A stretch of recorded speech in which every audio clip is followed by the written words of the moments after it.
Howdy and welcome back to my channel.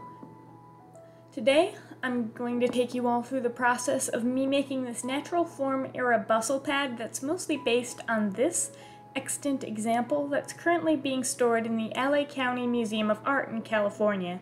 They actually have quite a few bustles and bustle pads in their collection, but this one I thought was the prettiest. The museum's website says that the bustle is about 15 inches and a half long and was made of horsehair canvas, cotton twill tape, and cotton.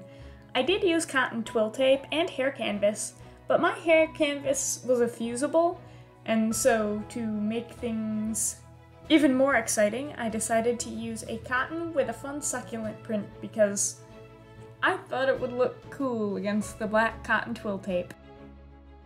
For step one of constructing this, I had to decide what the base was going to be like. I knew from prior research into this similar time period that the waistband would be drafted on a curve, so I used the one that I drafted from the Keystone guide that I showed the process of drafting before in order to get the top, and I already knew that the finished pad would have to be approximately 15.5 inches long, and comparing the length and width with a ruler on one of the existing images, I determined that it was going to need to be about 11.5 inches wide, and then I broke that in half to draft it on the fold of the fabric, and added a little bit of a curve just at the bottom as it shows on the original garment. After inspecting the photos and playing around with the horsehair and the cotton for a while, I came to the conclusion that the gathering for the bustle pad was at around a 1.5 to 1 ratio. You don't need that much rufflage when you're working with horsehair because it kind of gives itself its own body. But I did allot an extra 2 inches to either side in order to allow the bustle pad to actually puff out.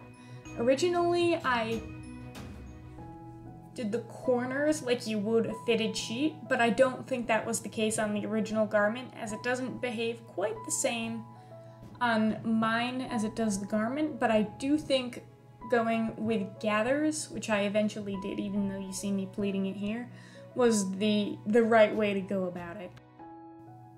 The museum site definitely wasn't that useful when it came to the actual construction of this, and I feel like a lot of stuff is hidden in its construction, but I eventually did come to the conclusion that I was going to need to cut a hole for that pad in order to put it actually in, which means that the original definitely had 2 layers somehow, and if you just leave it open, it's going to pull out of shape and doesn't provide the pad the support that it needs to hold the gathered shape that it wants to.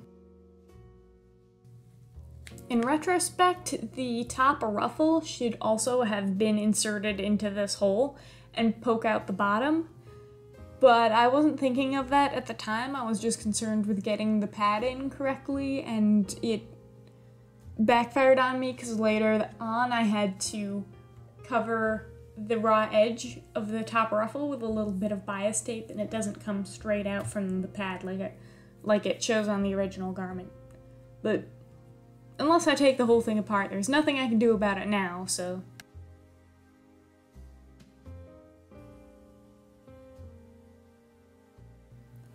I also used a 1 to 1.5 ratio for my ruffles and bound their edges with bias tape and pleated them down with double pleats, so instead of just one fold, it has 2 folds in each pleat.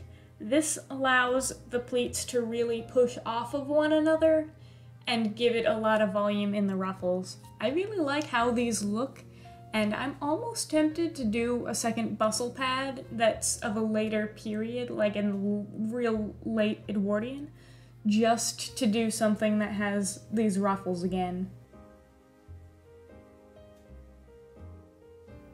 Watching these ruffles make up takes a while, so while you watch me do that, I figured I would take a moment to talk about the natural form era. If you're not that familiar with the Victorian era, Victorian fashion wasn't just one thing. You can even break Victorian fashion down by decades because the skirt shapes and silhouettes changed so radically during Queen Victoria's reign. Hoop skirts hadn't been completely unheard of. The Spanish farthingale was worn by Tudor royalty, but the Victorians really took it to a new level in the 1850s. The round cage crinoline is what one tends to see during Civil War era events, like Civil War reenactments, and it is a very distinct shape. But after that, skirts changed very quickly for a while. Within about 5 years, we go from the round cage crinoline to the elliptical crinoline, where things are starting to move towards the back, and then very quickly after that, the First Bustle Era. During the First Bustle Era, we see everything coming directly out from the small of the back and piled on tons and tons of trim. After that, though they hadn't given up on the trim quite yet, that wouldn't come until the Second Bustle Era, we start to see that Victorian ladies are done with large structured skirt supports for a while. In their absence sprung up a wild variety of softer skirt supports that could be adjusted according to a lady's preference and according to one source to whatever a lady's body needed. Those new bustle pads were made out of a variety of fabrics, from horsehair canvas, some were stuffed with wadding, some were quilted, and would be worn according to the fashion, a lady's preference, her skirt, depending on what she'd be wearing. Certain skirts obviously would require more support than other skirts, depending on whether, you know, a lady's dress had a super long train or not. A lady would obviously need to account for that. It's in this era that the skirts get narrower, and we start to see what we now refer to as princess seams come into style. While the period had started from the First Bustle Era, where we see all of that fabric piled directly on the back of the skirt, for a while the focus ends up being on smooth lines, which is also where we start to see what we would now consider princess seams coming into fashion. And eventually, we start to swing back around. They're gathering their skirts up again, gathering it over the hips towards the back, almost like an apron, and we're back to the bust. This is also when the spoon of the spoon busk became very prevalent.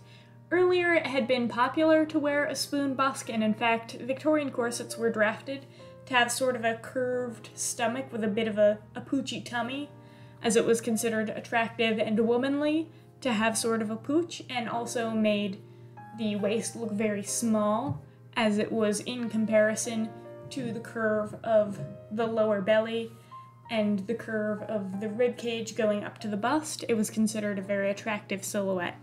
So it had been popular before, but now it was the in thing to have that very visible in your princess seamed gowns, which are coming into fashion.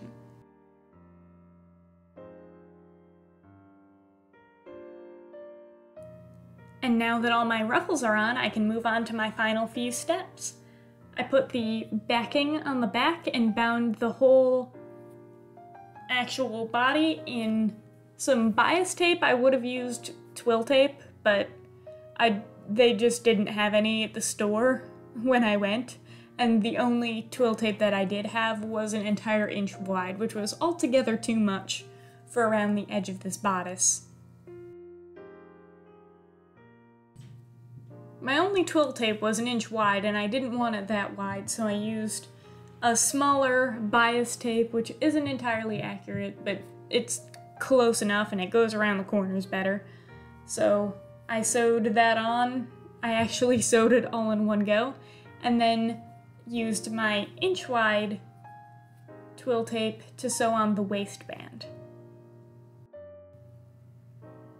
I also covered up the raw edge of my top ruffle in between the ruffle itself and the little pad at the very top with a bit of bias binding that was a little bit narrower that I ironed flat, because desperate times call for desperate measures, just to finish that off. Like I said earlier, it should have been in there with the bustle pad, but I didn't realize that until it was too late. And I just took a pretty long piece of twill tape for my waistband and sewed it on, just double rolled the very ends so that those wouldn't fray, and then put a second piece of twill tape on top of the first one so that it would keep the edges from fraying, because I didn't want to fold it over because it wasn't going to cover the entire thing. The original extant garment has a pretty thick waistband, so I accounted for this in my plans, and I quite like how it looks with the very thick waistband regardless. With that twill tape finished off, I had a bustle pad. I had succeeded in giving myself a Ruffly butt. It was done. Though it was a little bit frustrating at times, I did enjoy this project and playing around with horsehair and the shapes. It's not something that I have that much experience in. I don't have any drafting experience or experience making things that support their own weight. The hoop skirt doesn't count. And I'm that much closer to my goal of having a full wardrobe of Victorian underwear, which I realize is a very niche goal to have.